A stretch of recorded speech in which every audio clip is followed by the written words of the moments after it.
Bismillaahi Raxmaani Raxiim.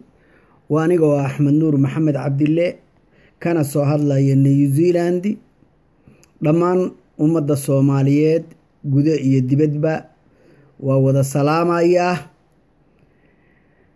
Waxa aan jeclahay dhowr qodob inaan isdul taago anoo horay u ballan qaaday wixii ku saabsan mas'uuliyadda ballaaran ee ummadda Soomaaliyeed, hadday garaado tahay iyo hadday salaadiin tahay iyo hadday madax tahay iyo hadday indheergarad tahay taladii inaan mar walbaba aan ku dhawaaqo wuxuu sida ay ku wanaagsan yihiin, taladu sida ay qiimaha ku leedahay, darajada ku leedahay, baawaha ku leedahay, loona manaafacaadsan karo hadhowto aayaha dambe ee Soomaaliyeed. Waxaan arkay wasiirka dastuurka dowladda federaalka ah Xoosh oo yiri afti lama qaadi karo Somaliland oo maqan. Waxa weeye arrintaa ayada ah dad Soomaaliyeed lama kala qoqobo. Soomaali mar walbaba inta dowladda dhexe la joogta ayaa waxa ay tahay saldhigga. Awalba ummad dhani meel kuma soo wada aruurayn, gobollada oo dhanna waa sidaas. Hadday Jubbada Hoose tahay, hadday Hargeysa tahay, hadday Puntland tahay, hadday tahay Carro Khaatumo, haddii ay tahay Bay iyo Bakool, dadku kuma aruursana hal magaalo keliya.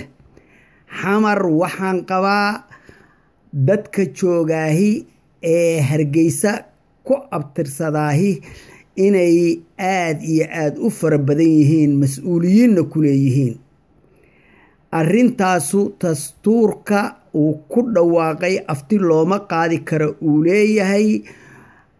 Waxa ay iigu muuqataa ninka odaga ah inay ka dustay ee uu garan waayey aragtidu meesha ay ku habboon tahay. Waxaana weeye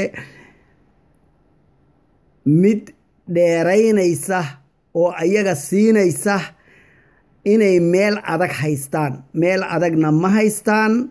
Allaha u naxariistay Maxamed Ibraahim Cigaal ayaa wuxuu yiri dalku marka uu dego waa in la midoobaa ayuu ku taliyey.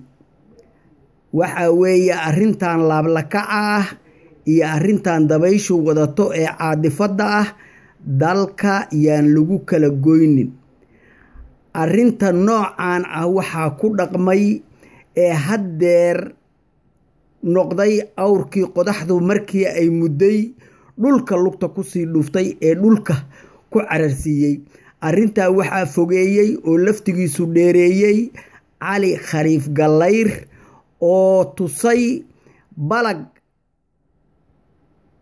in waqtigu dheeraado asaga oo raadinaya jago. Waqooyi iyo koonfur ha loo xisaabtamo fikrad alla yimid. waxa weeye Soomaali waa Soomaali, mashriq iyo maqrib meel kastaba ha deganaato. Soomaali nin walba dowladda dhexo ayuu ku xirmayaa. Waqooyina Soomaali baa degan, koonfurna Soomaali baa degan, galbeedna Soomaali baa degan, barina Soomaali baa degan. Soomaalida deganu dowladda dhexe waa inay ku xirmaan. Afkaarta isticmaarka iyo fikradaha isticmaarkana jeebabka aad ku haysataan daadiyaan ini leeyahay. Horana waa idinkugu sheegay. Waxa weeye wixii hanti la siinayo maamulada sidii ayaan dhaweyto loogu dhawaaqay waa in hantida ay iska leeyihiin reer Hargeysa bangiga dhexe loogu shubaa maalintii ay arrintaani dhammaato oo dowladda dhexe iyo reer Hargeysa ay isfahmaan lacagtooda waa in bangiga dhexe looga soo bixiyaa lama taaban karo hantidooda halkaa loogu aruuriya nin walbaba xaqiisa halkaa loo dhigo si sibanna Soomaaliya wax loogu qaybiyo Soomaaliya waa dad walaala ah Soomaaliya waa dad isla dhashay Soomaaliya waa dad aan sina u kala maarmin diintooda iyo afkooda iyo dhaqankooda wiil iyo abtigi iyo adeerkii weeye sidaas baan ku talinayaa waxaan leeyahay Cali Khaliifna candhuuftaada dib u liq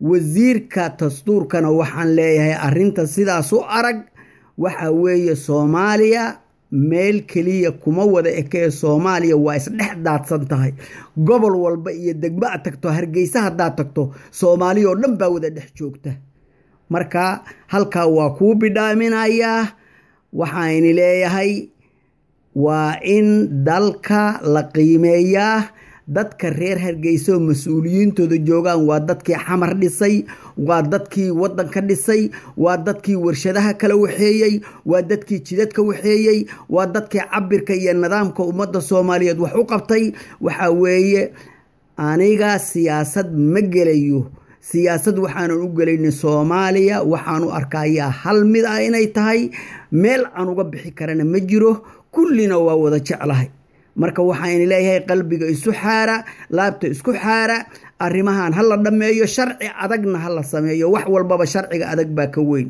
waa Axmed Nuur Maxamed oo idin kala soo hadlaya New Zealand ilaahaygi weynaa oo waaxidka ahaa qalbigiina ha isu nadiifiyo burcadna ha isu mariyo barwaaqada arladeennana aan ka shaqayno horumarkeennana aan gaarno السلام عليكم ورحمة الله وبركاته